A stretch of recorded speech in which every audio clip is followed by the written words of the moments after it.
দেখা যায় স্রোত বয়ে যায় একে আপেল ভেসে যায় আল্লাহর ওলি আবু সালে মুসা সেই আপেল খেয়ে বললেন যে আমার মেয়েকে তুমি বিয়ে করবে, আমার মেয়েকে দেখবে না? শুনুন আমার মেয়ের বর্ণনা।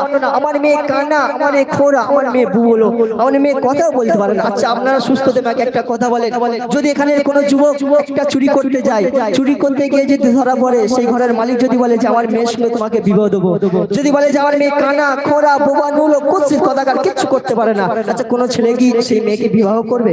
কিন্তু না, কেমন আখলাক ছিল তার, কেমন চরিত্র ছিল, হাসরের মাঠের ভয় কেমন তার ছিল, সে আল্লাহর কবরের আযাবের কথা ভেবে বিয়েতে রাজি হয়ে গেল।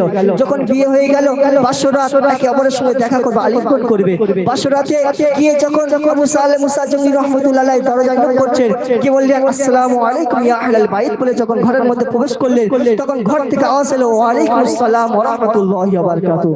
আবু সালে মুসা জঙ্গি চমকে উঠলেন যে ঘরের মধ্যে কে আওয়াজ এলো, কারণ আমার শ্বশুর তো আমাকে বলেছিলেন যে আমার স্ত্রী বোবা, কথা বলতে পারে না, সুতরাং সালামের উত্তরটা কে দিল? চমকে উঠলেন, বলে আরেকটু ঘরের ভিতরে যাই। যখন ঘরের ভিতরে গিয়ে বলছেন, যখন ঘুমটাটা তুলছেন, বলছেন স্ত্রী আমি কি তোমাকে একবার দেখতে পারি? তখন স্ত্রী বলছেন অবশ্যই আপনি আমার স্বামী, আপনি আমাকে দেখতে পারেন। যখন বিসমিল্লাহ বলে মুখের ঘুমটাটা তুললেন, দেখলেন ফুটফুটে চাঁদের মতো একটা সুন্দর কন্যা বসে আছে।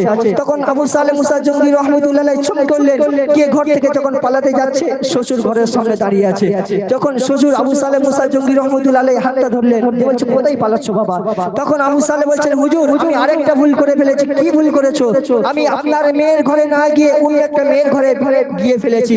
তখন আবু সালে বললেন, তার শ্বশুর বললেন যে আমার একটা মাত্র মেয়ে, তুমি ভুল করতে পারো না। তখন আবু সালে বললেন হুজুর বিশ্বাস করুন, আমি ঘরের মধ্যে যেই মেয়েকে দেখলাম সেই মেয়ে কালো নয়, সেই মেয়ে খোড়া কুৎসিত কথাকার নয়, সেই মেয়ে সুন্দর ফুটফুটে একটি চাঁদের মতো রমণী বসে আছে। তখন আবু সালের শ্বশুর বলছেন যা না, ওটা আমার স্ত্রী। আমার মেয়েকে কেন আমি কালো কুৎসিত কথাকার বলেছিলাম? শুনো, আমার মেয়েকে আমি কালো বলেছিলাম এই জন্য আজ পর্যন্ত আমার মেয়ের মুখ কোনো বেগানা পরপুরুষ দেখেনি, এই জন্য আমি আমার মেয়েকে কালো বলেছিলাম। আমার মেয়েকে খোড়া বলেছিলাম এই জন্য আজ পর্যন্ত আমার মেয়ে তার হাত দিয়ে কোনো বেগানা পরপুরুষের হাতে এক গ্লাস পানি পর্যন্ত তুলে দেয়নি, এই জন্য আমি আমার মেয়েকে খোড়া বলেছিলাম।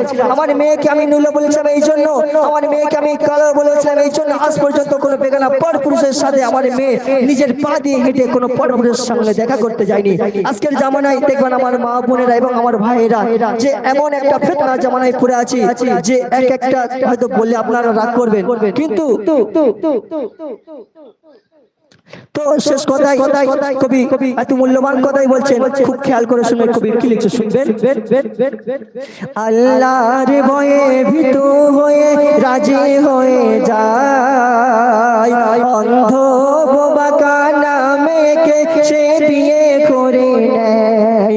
আল্লাহর ভয়ে ভীতু হয়ে রাজি হয়ে যায়, অন্ধ বোবা কানা মেয়েকে সে বিয়ে করে নেয়।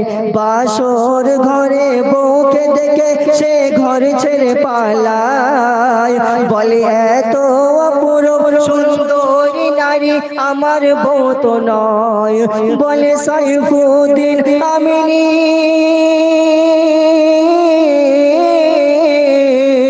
বলে সাইফুদ্দিন আমিনী ও মা জননী হও এমন রমণী।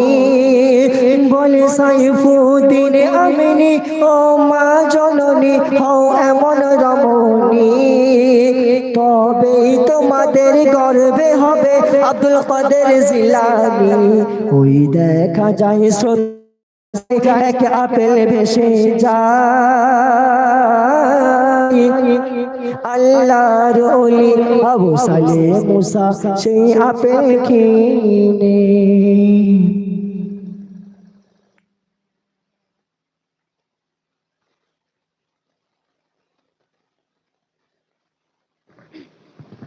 হ্যাঁ রচিত, তো শুনলেন ঘটনামূলক কালাম। আপনাদের সম্মুখে আমি যে কালামটি পরিবেশন করব নাতে রসুল, মনোযোগ দিয়ে শুনবেন, আশা করছি ভালো লাগবে। ও গো নবী, দয়ার নবী,